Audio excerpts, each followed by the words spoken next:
Hey y'all, it's your legal bestie, attorney Simone, and you are watching Girl, Is That Legal on YouTube. Now, today we have a sidebar. Sidebars are our version of story time here, and today's story time is that one time my man called the cops on me. And no, he is not my man anymore because you get to call the police on me one time.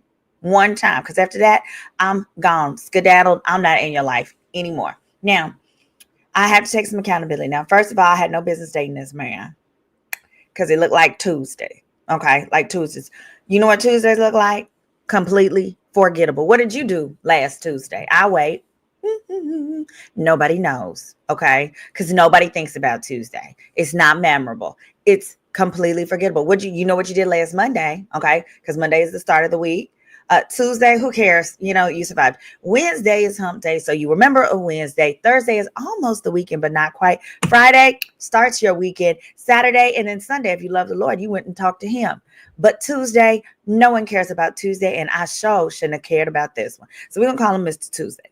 Now, we met and we bonded over some lemon pepper wings. I'll explain.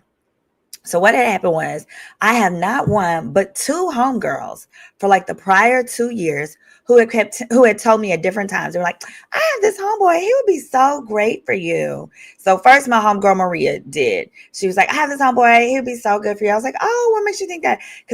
She was like, well, he's an engineer. He's well educated, blah, blah, blah. And everyone knows I really tend to date men who are engineers or men who work in finance. I really like engineers because they tend to have good critical thinking skills. Boom. So I was like, oh, okay. And then she showed me, I said, well, let me see a picture. She showed me a picture of him. He was kind of ugly. So I was like, no. Fast forward 2 years later, my other homegirl, Michelle went to college with him and was like, hey, I have this friend. He's so nice, blah, blah. You should meet him. I said, oh, let me see what he looked like. And I said, girl, that's the same ugly boy that Maria tried to hit me up. No, thank you. So I passed. Okay. Then I went to this thing in Dallas. It's called the Catalina Wine Mixer. And this guy comes over and he was like, hi, you're Simone. Can I buy you a drink? And I'm like, sure. I like free drinks. And he was like, I'm so-and-so. I'm friends with Michelle and Maria. And I was like, oh, okay. He didn't look as bad in person, but he still didn't have no eyebrows. And never trust a man with no eyebrows because they have nothing to lose. That should have been my first cue. My second one, because first he looked like Tuesdays, like I said. So he was like, can I buy you a drink? I was like, cool. He buys me a drink. We're at the wine mixer. We mix and mingle a little bit. He doesn't ask me for my number or anything, but that's cool. That was the wine mixer, I think, is like a Thursday night. It's a weeknight. Sorry, like a Thursday night. Fast forward, that same Saturday, this weekend happened to be Memorial Weekend. That same Saturday, I see him again at a different event. Now, this event, I was toasted. I was lit. And we bonded over lemon pepper wings because what happens is when I get drunk, I start craving chicken. And so he had been chit-chatting it up with me, bought me drinks and what have you. And I was like, hey, let's blow this pop stand. And he was like, well, I can't. He was like, well, what do you want to do? I was like, let's get some chicken. And he was like, really? He was like, I thought you'd be like super fancy. Like he thought I was going to be bougie and stuff. I was like, no, lemon pepper. Let's go get some. And I was like, where do you stay? And we stayed in similar areas. So I was like, oh, or at least I was going somewhere. So I was like, we can go to the wing stop off such and such. He was like, well, I got my homeboys with him. I was like, well, I said, where they at? And he pointed to him. I was like, oh, they're Negroes. They like chicken too. Come on. We can all come. I said, what kind of car you got? He said, an SUV. I was like, boom, they can sit in the back seat. It was me, this boy, 4 of his friends in the bag, and we load up and we go to eat the lemon pepper wings. This man is just like thoroughly entertaining me. And so then he was like, well, what do you want to do next? And I was like, well, we can go out, I don't want to. I couldn't. I didn't have no business doing anything but drinking water after that point. I eat all the chicken my heart desires, and then all the chicken my heart desires, and then we talk about like going out, but we were tired, so he ends up letting me stay by him. And he was like, if you don't want to drive all the way back to Cedar Hill, which is where I lived at that time, if you don't want to drive back to Cedar Hill, you can stay by me. I promise. Like, it'll be totally cool. I can sleep on the sofa or whatever. I was like, you're not gonna make me do it to you, will you? Because I like to clarify expectations from the inception. He was like, no, you don't have to do anything you don't want to. I was like, good, because I don't want to do it to you. So I fall asleep over there. This is where he won a piece of my heart. When I wake up, there is like next to me on the bed is this nice little care package. It's got a little travel size thing, a face wash for ladies, toothbrush, toothpaste. It was so nice. All of that was, I was like, oh my God, how thoughtful. All of a sudden, he looked a little less like Tuesday and more like Thursday. So I was like, okay. We exchanged numbers because, however, I didn't have his phone number before then. We exchanged numbers. We began dating. He was very consistent. Now, mind you, this is Memorial Weekend. We're dating. He's very intentional about me. My job is just literally like a few blocks from where he lives. So it got to the point where like I would go to work, and then after work, I would come by him. We'd hang out, what have you. So the next holiday is 4th of July. He invites me. He was like, I know you love to travel. How would you feel about coming to Cancun with me? I was like, that's cool. Some kind of way. I don't know if I volunteered or he said something. He was like, but some type of way. This is what it was. We would each buy our own flights, but he would take care of the room. So that when you're buying flights, to have like the same record locator and just ensure you could sit together, sometimes it's easier to just one person book the flights. So I ended up booking both of our flights on my credit card. Shouldn't have did that. But I'm like, hey, he works in STEM. He's got a good job. He's an engineer. It'll be fine. I booked the tickets. We go to Cancun. At this point, again, he has not tried to do it to me. We go to Cancun, and I'm like, he's such a gentleman or whatever. But I'm like, I was like, listen, girl, talk to myself. I was like, girl, you finna go to Cancun with this man, and he's about to take you on this trip. Only go if you're ready to do it to him. And I was like, I think I'm ready.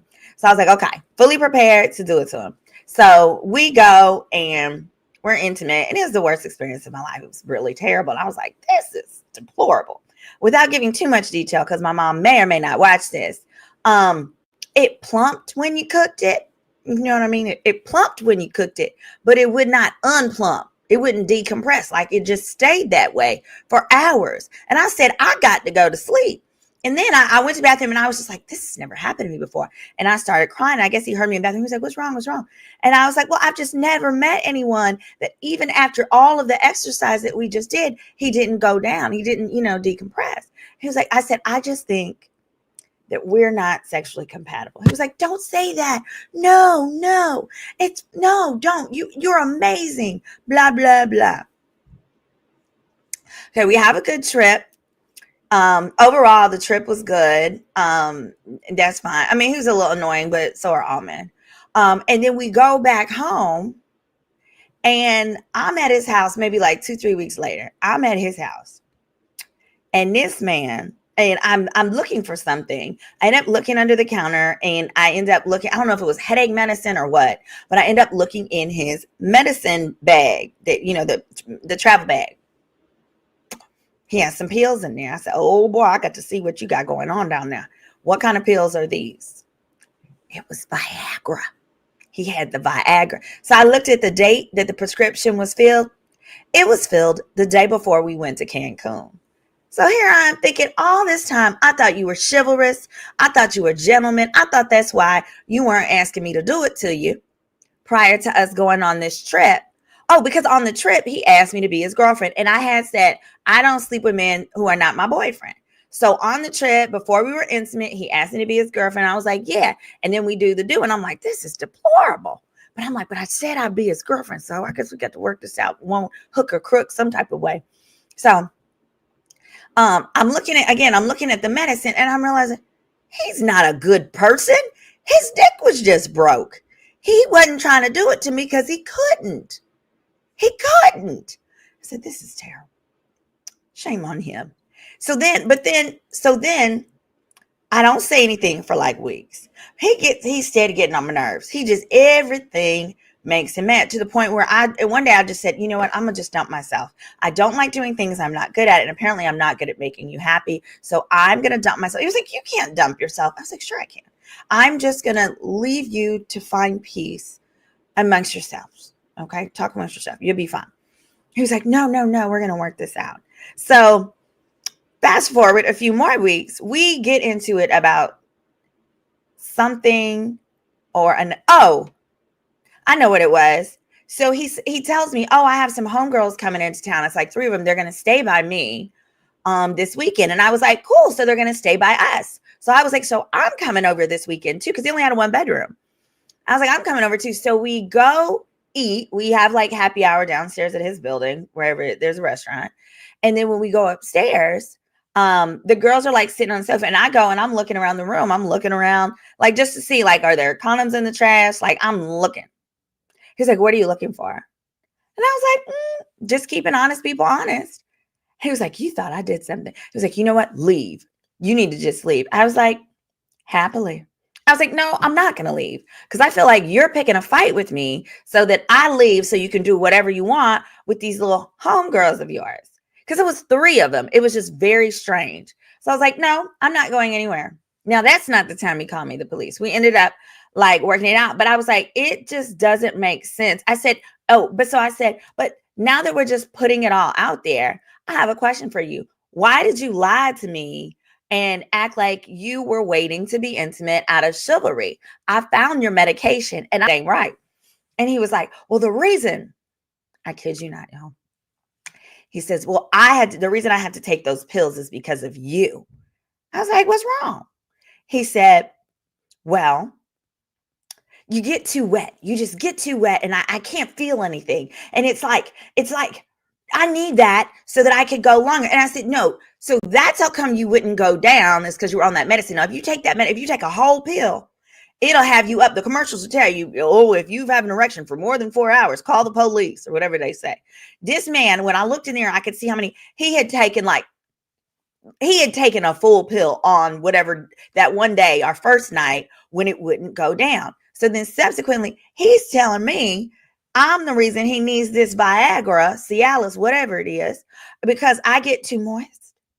You made that up. I literally ended up calling some ex-boyfriends and said, excuse me, I'm sorry to disrupt you in your happy home. But I have a question for you, and this is imperative. This man that I'm dating has told me, X, Y, and Z. Is that a thing? My ex fell out laughing. I called 2 or 3 of them. They all had the same. That's not a thing. Something is wrong with him. There's no such thing as too wet. And now he could say you're too big or too wide. He was like, but none of those things are applicable to you. And I was like, whoa, good. So I just realized this man is lying on his dick. He's lying. Whatever that relationship with these little girls was weird. So then I have this traumatic situation while I'm dating him where I really needed him to come through. Now, mind you, I was usually at his house 4 or 5 times a week. 4 or 5 times a week. And I'm junky. Okay. I'm all the ADD symptoms. Google them. You'll see them. And so, to the point where, he gives me a drawer. That was nice. And then I actually called my housekeepers that used to clean my house, and I had them start cleaning his house. You know what this fool gonna say? He was like, so the housekeepers came by today, and I said, yes, what'd you think? How'd you like him? He said, I think it's ridiculous. I said, what? He said, I think it's ridiculous that you're a grown woman who can't clean her own house. I said, let me tell you something, Mr. Tuesday. I'm an attorney, and I bill at $500 an hour. At that point, I was a junior attorney, so I probably billed it at like at like $3 an hour. I bill at $300 an hour.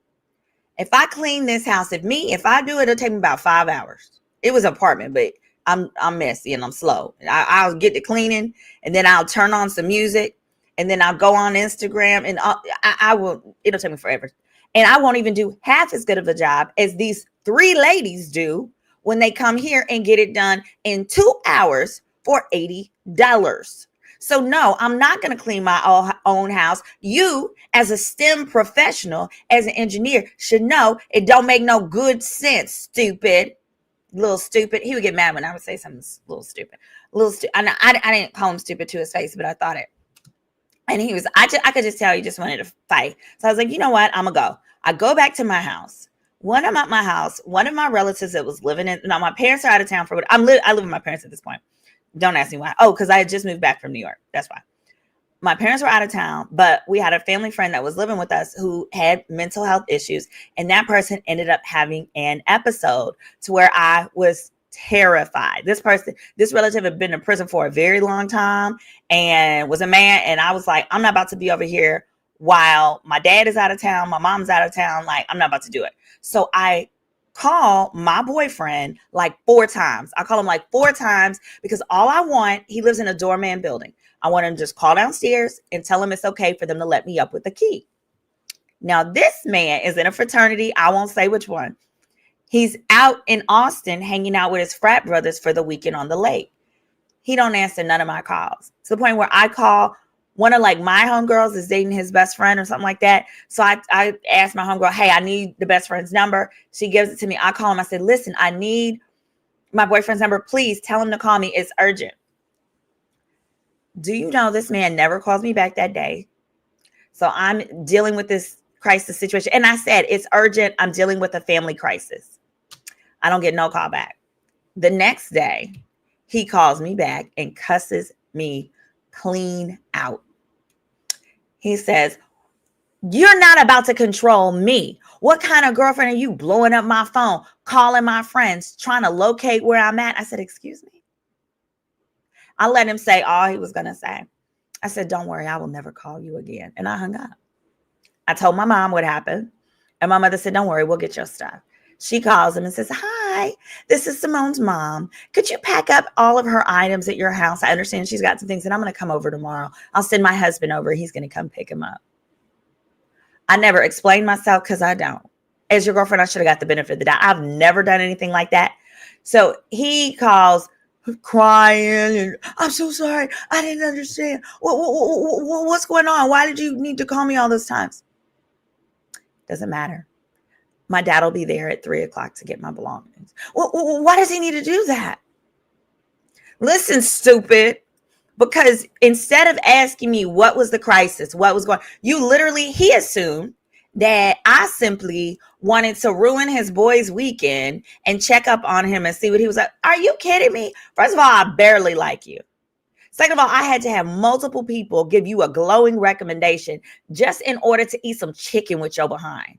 So I know you're not over here assuming that I'm trying to check up on you. Look, if another woman wants you and you want her, take you off my hands, because as we've already established, your dick don't even work all the way. Okay? It's defective.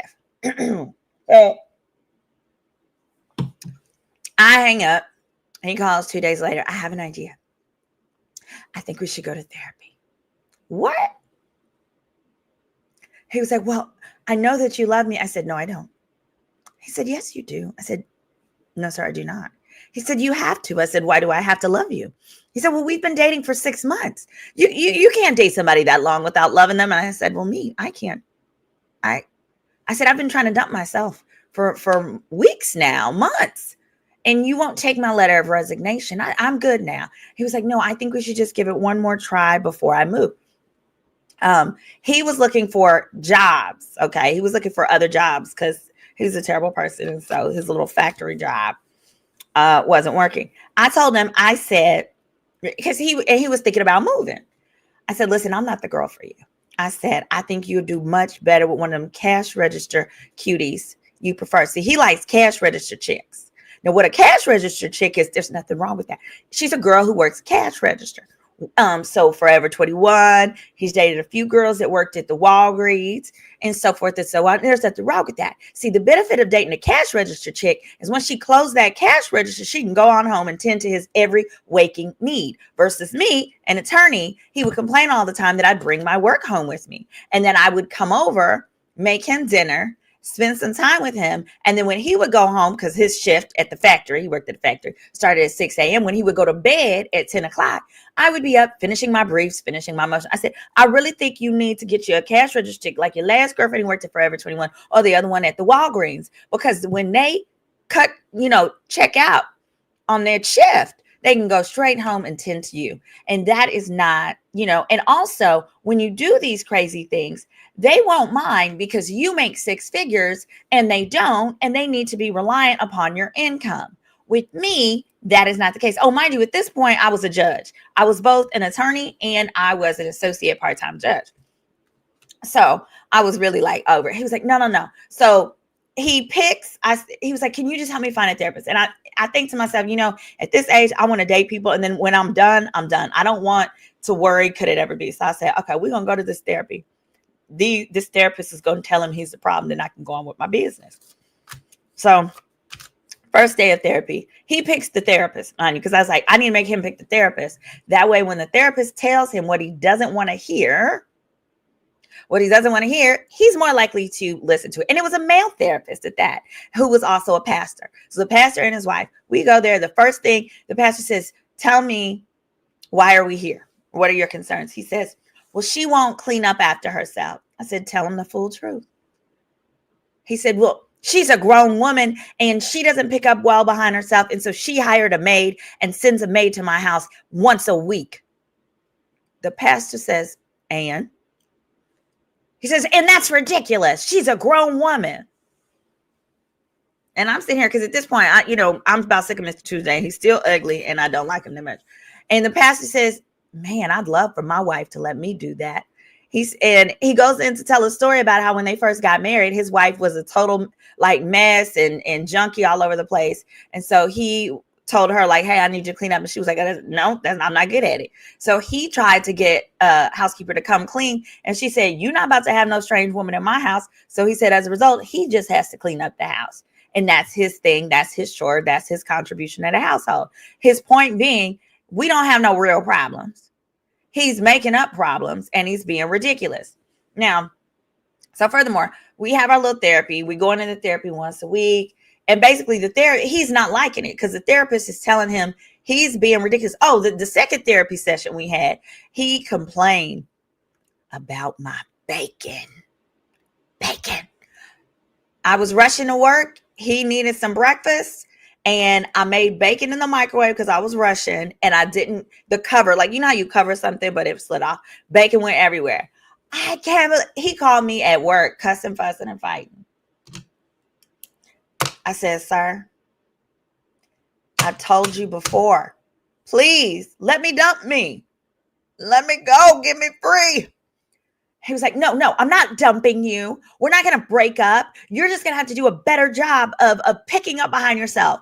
And from now on, you can't make bacon at my house. Okay. I don't even want to be there. It was at this moment I said, I got to figure out how to get rid of this Negro for sure. For sure. Now, his job, like I said, was getting on his nerves, or he was probably getting on their nerves, which is more like it. He worked at a little factory, which is why he would get upset because he'd work from like 6 a.m. to 3. So he'd be irritated that I didn't get off at that time and that I didn't have the same schedule as cash register chicks. So at this point, I'm like, all right, how do I get rid of him? And so what I did, I got him a job out of state. I took his resume. I redid his resume. And then I added an extra page called value added, right? Value added, whatever the fuck. And it was all the little things that he's done on the job to help them save money. So he's an engineer and he does the assembly lines. So talked about how he combined this line and this line. And as a result, the company was able to save $500,000 a year. And that's resulted in this much, and how he's done other things with efficiency, how he created certain process that was more efficient than whatever they had before. It was amazing. He goes to this job fair, right? He goes to the Black MBA. He goes to Black MBA conference, which is where you go when you want to network MBA people. And he gets not just any job, his dream job. With the resume I made him, including he called me to tell me the recruiter said it was the best resume he had ever seen for an engineer. I was like, awesome. The job was in Atlanta, his hometown. I'm like, take you. Because in my mind, I'm like, take you. I want you to go so far and I want you to be so happy, but I want you to remember who's not there with you. Me, the girl of your dreams, because you're a terrible person. So he gets not just a job at his dream company. His dream company was Coca-Cola. So he gets this job at Coca-Cola.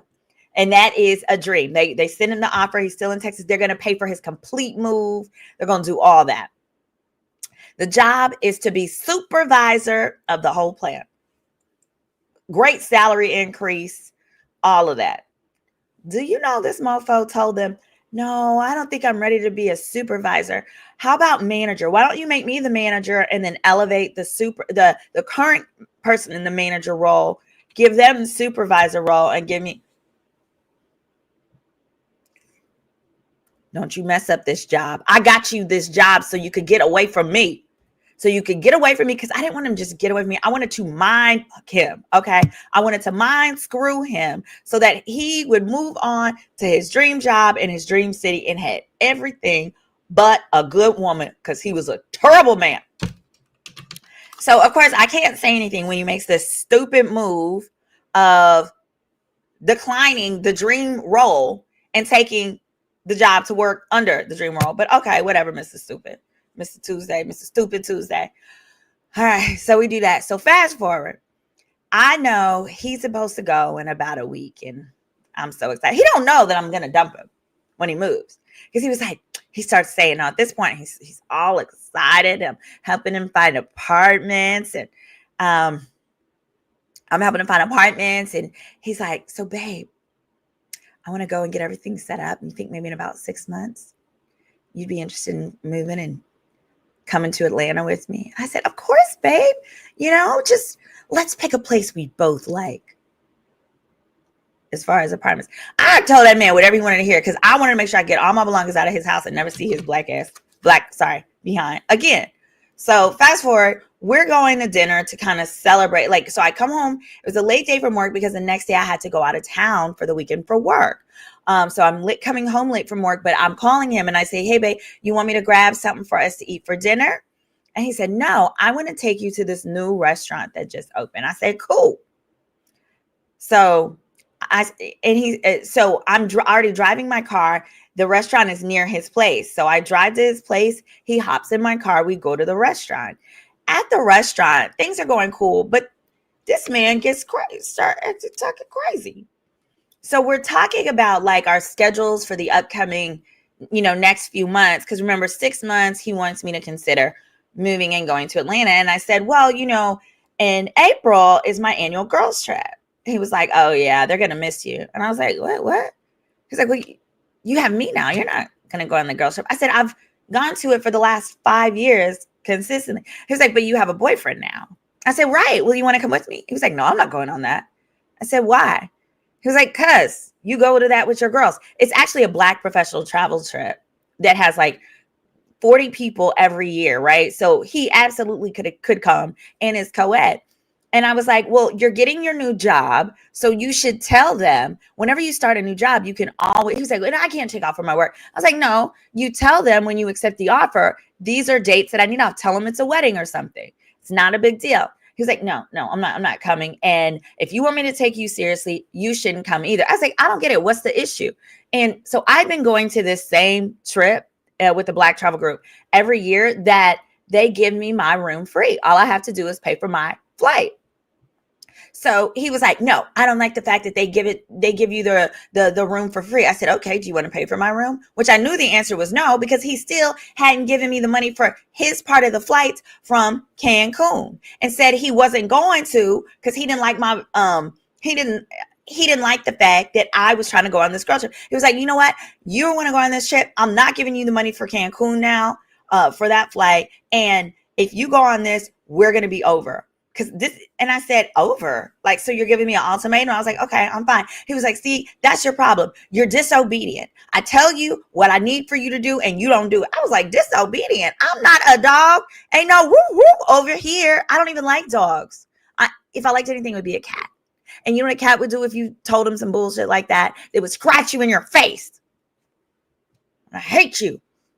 So we get into it at this restaurant. And I'm like, and I said, furthermore, hold on. I know you're not talking about I'm getting a room for free and that it's appropriate. He was like, yeah, because the men's going to expect something from you. I was like, yeah, they expect me to be pretty. Every year I go and I come and I bring my pretty friends with me. So yes, I am bait for that purpose. I said, but let's talk about you. Because this little stupid was some flight attendant's companion on a companion pass. And I said, and how much money? I said, let me tell you something. I don't know of any flight attendant in the universe that gives someone their companion pass who doesn't either pay them money or pay them in dick. How much money did you give that woman? He's like, I didn't give her anything. I was like, but dick. That's right. You didn't pay her a dime. He was like, I didn't give her a dime. You didn't pay her a dime because you probably out there paying her in dick. And the reason I know that is because I've asked if you could give me a buddy pass and you've never been able to. Not once, Mr. Companion. So no, we're not. So as we're doing that, he was like, you know what? You know what? And so he's going back and forth. I was like, this is ridiculous. So I get up and I walk out. I'm walking back to my car. He follows me. So then the waiter follows the both of us. And it's like, hey, you guys are dining and dashing. I was like, oop, the hell I am. Because at this point, I'm a judge. I cannot be accused of anything like that. So I walked back into the restaurant and he follows me. He said, well, I told you I would pay for half. He did say that. He was like, I'll pay for half the meal, but I'm not paying for all this. You disobedient. You think you know everything. You pay for your own food. I'm like, no, little stupid. You're the one who brought me here. I was going to bring some food home from. No, like you're just being ridiculous. And you already owe me. You already owe me for Cancun. So then I go back in and I pull out my card because I'm paying so that we don't get arrested at this restaurant. He pulls out his card and hands it to the waiter and said, you can put the other half on mine. The waiter looks at him like, N-word? No, like I'm not about to play with you. The waiter was a black guy, like a younger, black, like college student type. He was like, I'm not about to play with you. He was like, I'm gonna just do it on one card. And the reason being, it was like, you pull your card out second to mine. And so I'm sick of him. At this point, I'm walking back to my car. Remember, I drove him there. So I'm just walking by myself. He starts walking up on me. This is in Deep Ellum in Dallas. If you ever been to Deep Ellum, it's kind of sketchy. And I'm walking to the parking lot my car is in. He gonna say, walk up on me, tell myself, hey, I don't need to ever see you again. I just need you to open your car and give me my keys. I said, I don't have your keys. He said, I left them under your seat. I said, well, that sounds like a personal problem to me. He was like, you have to give me your key. You have to open your car and give me the keys. I said, bitch, I don't got to do a damn thing. No, I do not. I said, how about this? You walk over here to this 7-Eleven on the corner. You run me the $100 I just paid for this food and the $400 for your flight to Cancun, and I'll give you your keys. He was like, I'm not doing that. I'm not giving you ish. And I said, then I'm not giving you ish. So I'm so serious. So I know I can't get in my car. He's huge. He was a college football player and all that. I know I can't get into my car without him like pushing me to the side and get through and getting stuff. So you know what? I was so petty. I got in the cab. And I couldn't even call no Uber because my battery had died fussing with this fool. So I called me a cab. I don't know where I'm going, y'all. I just called a cab. So he was like, you can't get in a cab. Now he has a deep voice, but he just sounded like a total pussy. So I had to say it like that. You can't get in a cab. So I was like, I'm a free woman of color. I'll do what I want. So I hailed the cab. The cab stops. The cab driver is the chick. I get in the cab. He's holding the door open on the phone with 911. This man done called 911. Talking about 911. There's a black woman fleeing. There's a black woman. I said, you better stop. You're going to get somebody killed. Killed with a T. She was like, my ex-girlfriend has my keys in her car and she's trying to flee in a taxi. And the 911 was like, what? What does that have to do with her taxi? He was like, I'm holding the door open so it can't leave. The 911 operator says, sir, you cannot do that. That's called kidnapping. Preventing her from leaving the location is kidnapping. I said, yeah, it's kidnapping. Bitch, leave me alone. Ah! And I started screaming like a Caucasian. Ah! This black man is attacking me. Since he already said there's a black woman fleeing, I was like, all right, I got something for your black behind. So I started doing that. So then the cab driver was like, what's going on? And I was like, please drive away. This motherfucker hops in the cab. And it's like a minivan style cab. He hops in. He continues to be on the phone with 911. And he's literally giving them our location and what we're doing as though we're in a high-speed chase after I committed a bank robbery. All for this mofo's keys. Keys. Give me my money and I'll give you your keys, bitch. I'm sick of you. Go away. You don't even have eyebrows and you look like last Tuesday and I don't remember what that even looks like. This is deplorable. I knew I shouldn't have given yourself a try. I don't even care. Fuck STEM. I don't care that you're an engineer. All of this is useless. I'm livid at this point, right? So the cab driver at this point is absolutely sick of us. She's an older white woman. And she was like, ma'am, just give him your keys. Give him his keys. And so he starts. So she's not listening to me. She's listening to the big black man with the muscles. He's redirecting her to the car because he knows where I parked it because he was in the car when I parked it. So we get, and so then she kicks us out. I'm like, oh, hell. Now, Deep Ellum at night, at this point, it's probably like 10 o'clock at night. My phone is dead. I have no option. And so, but I have my purse. My keys are in my purse. He knows it. This man pulls my it's not five, it's worth $5 now, but my $2,500 Louis Vuitton purse. He rips it off my arm and goes in it to get the keys. Girl, at this point, we're outside of the taxi because the taxi has kicked us both out, both our black behinds out. So he grabs the purse from me. So, I jump on his back. I jump on his back like Whitley Gilbert, and I start pummeling him, just going to town on his head. And he's like, stop, you're hitting me. I said, this is a felony. This is a felony. This is a felony. Because it was. If you try to sell anything over $1,500 in the state of Texas, it's a felony. And so by him taking my purse, going, he's like, I'm just trying to get your keys. It's a felony. And I punch him in the balls. And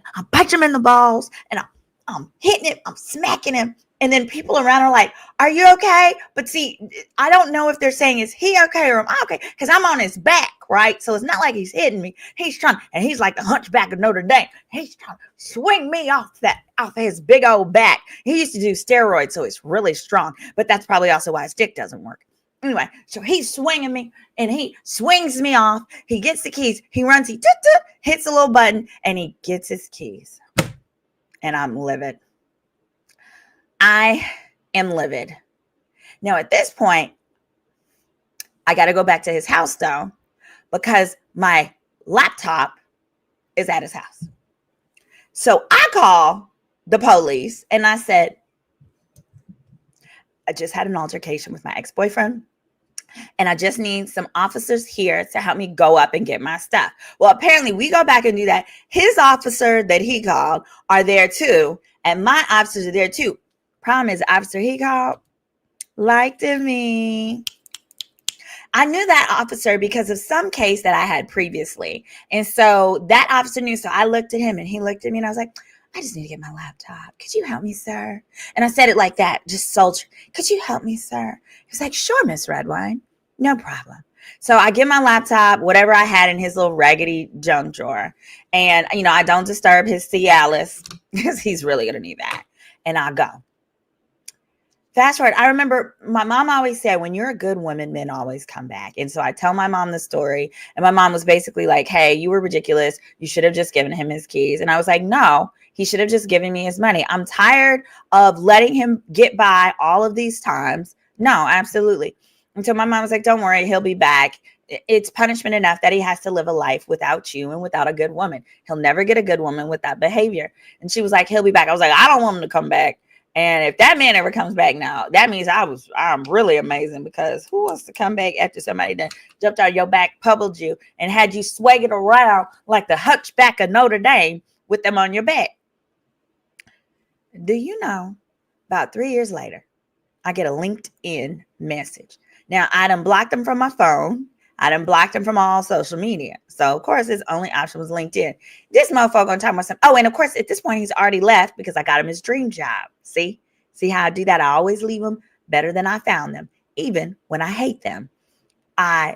He sends me a LinkedIn message talking about, hey, you left your Bible at my house and I've kept it all these years.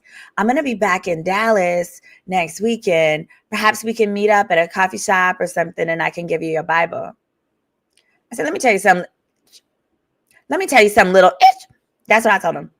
I know it's set up when I see him. No, you call the police on me once, you don't ever get a chance to see me again. And I don't care if it's even because you are returning the Lord's message. Give it to Maria. She'll pass it along. Sure enough, she did. He met Maria, gave her the Bible, and I have yet to talk to him. He has still been, let me tell you, this man should now be about 47 years old, no kids, never been married, still running around, wasting women's time. And no, he does not work at Coca-Cola no more. They probably sick of him because he was stupid too. So this is a story of that one time my boyfriend called the cops on me because he was a hoe. Have a good night. Oh, I'm your legal bestie, attorney Simone. This channel is Girl, Is That Legal? Each week, I will be releasing another story for story time. And we also have celebrity legal breakdowns and other stuff. Just hit the subscribe button. Enjoy.